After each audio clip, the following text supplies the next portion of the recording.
नमस्कार, अभिजित भारत मधून मी रोशनी लोखंडे आणि आपण बघत आहात ARIPL प्रस्तुत न्यूज वाइब्स।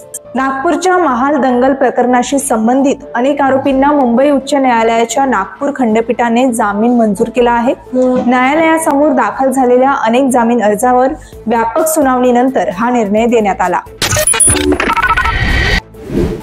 सह्याद्री अतिथीगृहात आज उपमुख्यमंत्री अजित पवार यांच्या अध्यक्षतेखाली बैठक झाली। ही बैठक मस्जिदींवरील लाऊडस्पीकर वादासंदर्भात होती।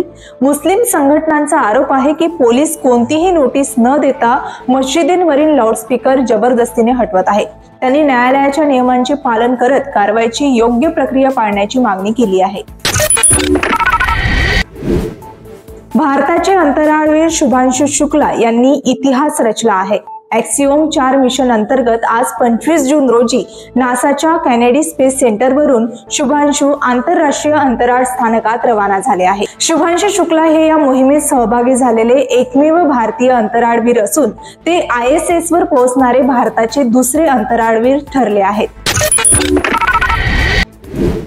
इस्रायल आणि इराणमधील युद्धबंदी सध्या सुरू आहे, पण इस्रायली सैन्याने गाझामध्ये सुद्धा कारवाई सुरूच ठेवली आहे।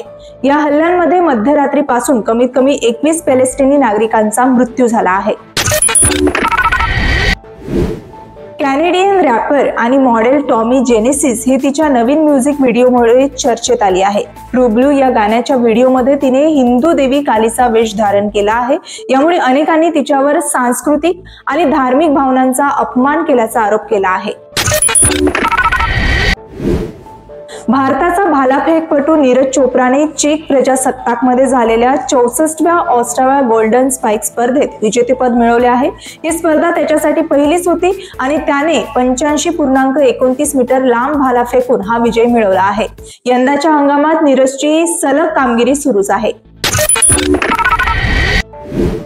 तर हे होते आजचे न्यूज वाइब्स। आपण पुन्हा भेटूया नवीन घडामोडींसह। तोपर्यंत बघत रहा अभिजित भारत। अभिजीत भारत, पहुंचे हर खबर तक।